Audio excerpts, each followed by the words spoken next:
Hey y'all, how's it going? This is Brian. I'm back for another literature review. Yay! uh, and surprise, surprise, I read another book by Fyodor Dostoevsky, my main man. So uh, I guess no one is surprised by that. I actually read another book by a Russian author. Actually, I have read American books and books by non-Russians, but for some reason, I just love the Russians. Especially, I think it's because I've always had a fascination with like the far north and snow and ice. I play hockey, so I guess it's all part of it. But we're going to get into that book. I'm going to tell you a little bit about my feelings on that book. But before we do that, we have to do something very important.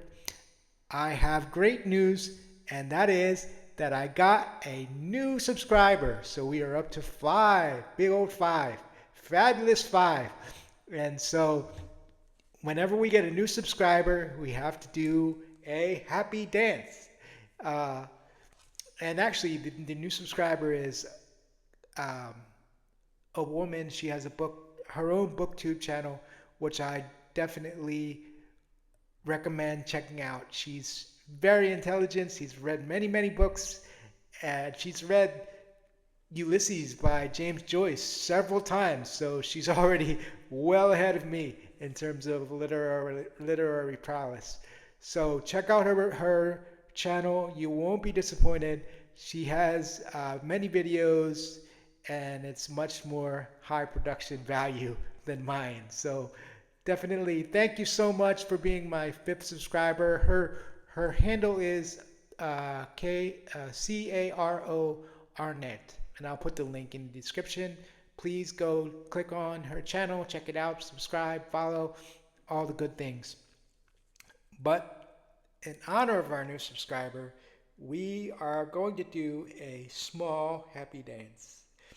And if you follow my channel or have looked at my bio at all, you know that I love hockey. I play hockey, and you actually can see, well, I don't know if you can see it, but this is my official 2025 USA Hockey National Sled Hockey Championship hoodie, which I paid an outrageous amount of money for, but you have to do what you have to do to support. So I play sled hockey because I have a disability, but the thing to know is that I'm not very good. So, in order to play, because my coaches were nice people, excuse me, but in order to play, and because my coaches wanted to get me on the ice, I had to play with kids. And so, everybody under 18. So, it was kind of incongruous to have someone who was 45 at the time. I'm 50 now, but I moved on. I have an adult team that I play with now, but at that time, I started out with the kids when I was just learning. They were great. I love the kids. They accepted me just like a member of the team and just like one of the kids. So I definitely value them and was grateful for my time. But one thing that they did was introduce me to old school Justin Bieber and Taylor Swift. As a kid from the 80s and 90s, I was really behind the times when it comes to the Beeve. So this was one of our perennial pregame warm-up songs. It's called Baby by Justin Bieber. And that's what I've decided to go with for our Happy Dance song. So here we go. Buckle up. Oh, oh, oh, oh, oh, oh, oh, oh. You love me, you know you care. I love it ever, I'll be there. Oh my love, you are my heart, and I will never, ever, ever be apart. I don't, girl, quit playing. I just friends. What are you saying? Another regret in my eyes. First love and for the first time, and I was like, baby, baby, baby, oh, baby, baby, baby, oh, baby, baby, baby, oh. Thought you'd always be mine, mine. Baby, baby, oh, like baby, baby, baby, no. Baby, baby, baby, oh. Thought you'd always be mine, mine. I would have done whatever. You can't believe it, we're together. I'm saving you, but I'm losing you. I'll buy you any ring, I'll buy you anything. And kisses, and it geeks me, and take me, maybe wake me from this bad dream. I'm going down, down, down. No, I can't believe my first love is me around. Baby, baby, baby, oh, like baby, baby, baby, oh. Baby, baby, baby, no. Thought you'd always be mine, mine. All right. That's enough of that. That monstrosity is called a happy dance. And that is for you, fifth subscriber. Aren't you lucky? Uh, oh, I'm out of breath. All I can really do is this, like, shimmy thing. Anyway, hope you didn't hurt your ears. Hope that made you a little bit happy, maybe smile by watching me act like an idiot. Um, but with that said, and with the happiness, let's get into the depression. Reading Dostoevsky. There's also hope, but it's not always uplifting. So, to get into it a little bit, if you know anything about Dostoevsky, he shot to prominence early on as a literary kind of up and comer in the scene in St. Petersburg. But so his first book, called Poor Folk, really took off. People loved that book. And then the second book, The Double, was really interesting because it's a book about a doppelganger. And I think it's one of the first examples in literature of an actual doppelganger, the concept, but that one didn't really catch on. So the scene kind of turned on Dostoevsky, and he was on the outs and kind of shunned. And his life started to take a nosedive. He always had a problem with gambling. He was kind of shy and awkward in the social situations and all of the balls and things that they had in Imperial Russia at the time. And so he joined this underground political group or organization, and I think that they actually had a plot to assassinate the Tsar or something like that. And he was arrested, and he was supposed to be executed, which would have been a disaster for world literature. But he, at the last second, his sentence was commuted by the Tsar himself to 4 years in a Siberian work camp, and then 4 years conscripted in the Russian army. So it was interesting because they did this really weird thing, which I don't think would happen today, but they did this mock execution. And it was interesting because the Tsar himself actually gave input into how they should stage the execution, into what the executioner should wear and what kind of music they should play and when they should bring them out, all kinds of things that the Tsar was thinking about to stage this execution, which I guess was meant to kind of scare the prisoners straight to turn them around, which it actually kind of did do for Dostoevsky. So they brought Dostoevsky out, and he thought he was going to be executed, but at the last second his sentence was commuted, and he got this like second lease on life. So he was sent to the Siberian work camp, and I think it is interesting if you read the introduction to this book. That's what this book is about, really. It's about a Siberian work camp, a prison in Imperial Russia. That's why it's called Notes from a Dead House. And it's not a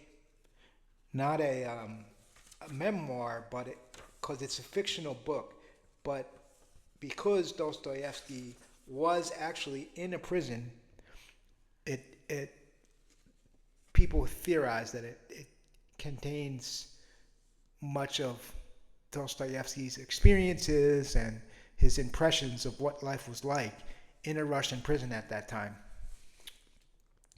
So I just want to read this section from the introduction.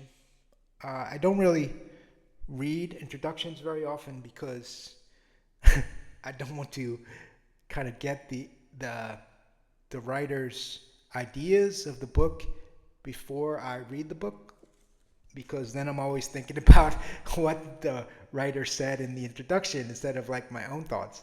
But this is interesting. I did read this part. This is an excerpt that from a letter that Dostoevsky sent to his brother after his execution was commuted. He says, "As I look back upon the past and think how much time has been spent to no avail, how much of it was lost in delusions, in mistakes, in idleness, in not knowing how to live, what little store I set upon it, how many times I sinned against my heart and my spirit. For this my heart bleeds. Life is a gift. Life is happiness. Every moment could have been an age of happiness. Now, on changing my life, I'm being born again in a new form, brother. I swear to you, I will not lose hope and will persevere. My spirit and my heart will preserve my spirit and my heart in purity. I'll be reborn to the better.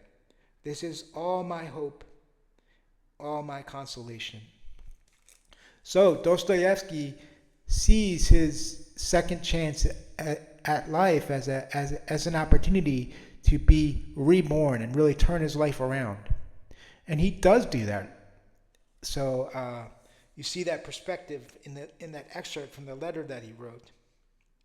And another interesting thing in the introduction is that he asked his brother to send him some books that he needs to read while he's in prison. And it really gives you some kind of a little bit of indication of what Dostoevsky was thinking about as he wrote his later works. So he says, "I need, very necessary, ancient histories in French translation.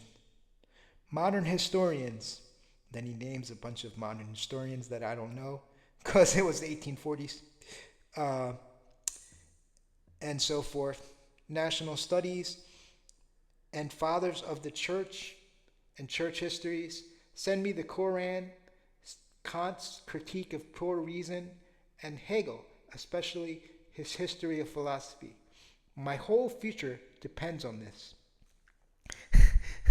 And I love Dostoevsky and his melodrama. My whole future depends on me reading Hegel, The History of Philosophy. But I think those list of books are interesting because you see he's thinking very deeply about philosophy, about Kant, about Hegel, then also history, ancient history, but the history of the church, definitely Christianity, a big influence in his later writings. And then also he asked for the Quran, which I think was interesting, looking at other religions. So that was something that left an impression upon me from the introduction. Now, getting to the book itself, it's you're going to get, so the story, it's about this man who goes to a Siberian town, and he finds in a house where a man has died, he finds this fictional journal or memoir from his time in prison, the gentleman who died. So the book is really the guy who finds the fictional memoir, and he reads through it and relates these stories that are contained in the memoir. So that's really the structure of the book. So a few interesting things about the prison life in Russia at the time. One thing that really struck me is that the people in the prison they just seem like normal people. When you think about prison, especially if you're from the U.S., where we have all kinds of like prison reality shows, most times the prisoners are like they all have bald heads, and they're huge because they lift weights, and then they have like 10,000 tattoos, and they seem like rough customers, a lot of them. But in this book, the prisoners are they pretty much seem like average people, a lot of them. But there are bullies, and of course, there are all kinds of people, snitches, bullies, silent, morose, crazy, like psychological, mental illness people, and then people who are deeply religious and pray all the time. So all kinds of people. But the thing that really hit me hard is that you'll read about somebody who seems like a normal person, and then the next page they'll tell you the horrific crime that they committed. So you would never know from the way that Dostoevsky describes the person, the horrific, really crimes that they're capable of, which I guess says something about the human character. So that was interesting, just the difference in the way that the prisoners are portrayed in kind of the American context, and in the Russian, in Dostoevsky's mind, in the Russian prisons at that time. Another difference is that the prisoners really do have a lot of interactions with the peasants and the surrounding villages. The peasants will bring them alms, so they'll bring them donations, and especially around Christmas and different holidays, they'll bring them cakes and food, all kinds of stuff. And the prisoners will do work for them, so they make boots for the people in the village. There's a guy who does like accounting, and there's another one who's a veterinarian. So they don't there's not that much of a separation between the civilian population and the prison, which I thought was interesting. Because again, in the American context, like, you don't want a prison built in your community. A lot of people fight against them just because of the safety concerns and the property values and things like that. But it wasn't like that. It didn't seem to be that much fear among the general population about the prisoners. They called them the unfortunates, so they didn't even really label them as prisoners. That they saw them as different. So the prisoners they had their own money. A lot of them, some of them, didn't have a way of generating money, so that they were completely dependent on what the government gave them. But others could use their money to buy like liquor, and they could buy food, they could buy clothing.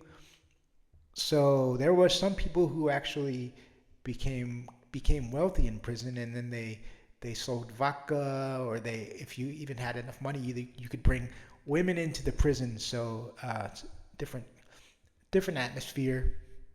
So it's kind of this contradiction between there's a little bit more freedom and interaction than there would be in like an American context, but then there's horrific And I can't stress that enough. Horrific things that happen in the prison that wouldn't happen, or at least you hope wouldn't happen in an American prison or a Western prison. Uh, the beatings. They beat people mercilessly. The prisoners will beat people. There's one guy who gets drunk, and when he gets drunk, he's kind of violent. So the prisoners have to beat him, and they beat him till he's unconscious, because for their own safety, because he'll continue fighting with people and hurting people until they beat him unconscious, and then he's able to sober up the next morning. And then the way that they do the punishments in the prison is that they'll beat you with rods or kind of branches from trees if you break the rules, and there's some really graphic scenes of the beatings. So that's definitely one difference. And I mean, there's cockroaches in the food, and bed bugs and fleas, and they wear feathers like iron chains around their legs that even when they're sick and they can't move, they don't take the feathers off. So there's some contradictions that um, make the life in the Russian prison different from the way it would be today, I imagine, in a Western prison. But this book, there's a lot of discussion. You're going to get vignettes about different prisoners, and then little interludes and stories about they go to a bathhouse, and then there's a play that the prisoners put on. There's some people who try to escape, things like that. So a lot of interesting stories and a lot of psychological portraits of the people. So definitely an interesting book.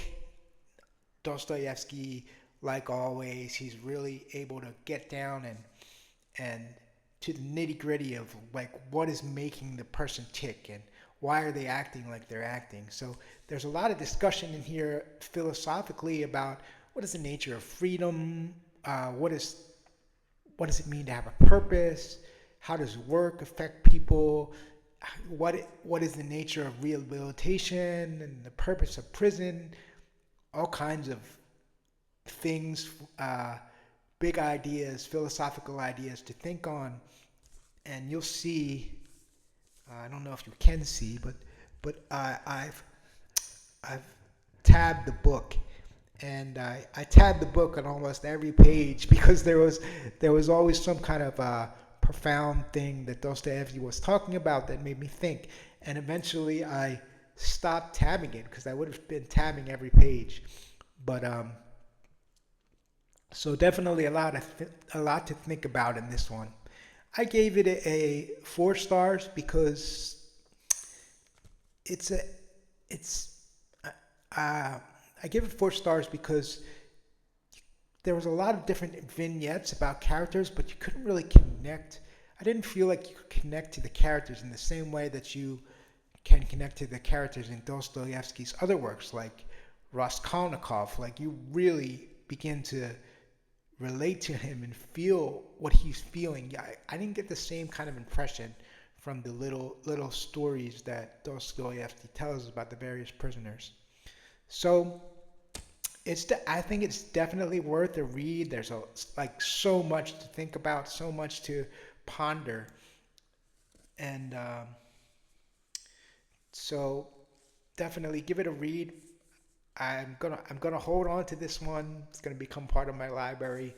I tabbed it so much, so I can't really get rid of it.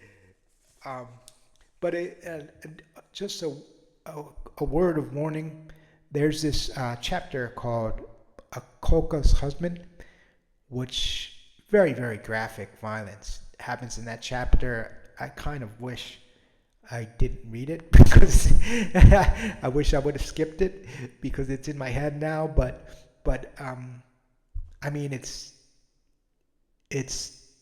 part of the story and compelling in its own right. But if you're gonna read that chapter, just be prepared. It's pretty graphic and very sad. Another thing is the appendix. I don't know a lot of times whether to read the appendix. Like, is it important or is it not important? Did the author put it in or did someone else put it in? But for this one, I would definitely say read the appendix because there's a very kind of sweet story that Dostoevsky relates. I'm not sure whether it's from his own childhood or it's supposed to be part of the fictional narrative, but I think it's a childhood story that he himself tells. And it's very sweet. So it leaves you with kind of a good feeling uh, in the end of the book. So definitely read the appendix if you're going to read it, if you're interested in it. I would say definitely pick it up. Is there anything else that I want to say? Oh, um, so one of the biggest things that hit me from this book was just the discussion of work. Like, what is the purpose of work, and what should we be looking for when we do work? So, I want just to read this excerpt and give you something to think about as we close out. But it says, this is on page 21 of this edition, which is the Everyman Library edition. It says, government imposed forced labor was a duty, not an occupation. So interesting to me that Dostoevsky is drawing a distinction between a duty or a job and a personal occupation. The prisoner finished his assignment or served his allotted hours of work and went back to prison. The work was looked upon with hatred.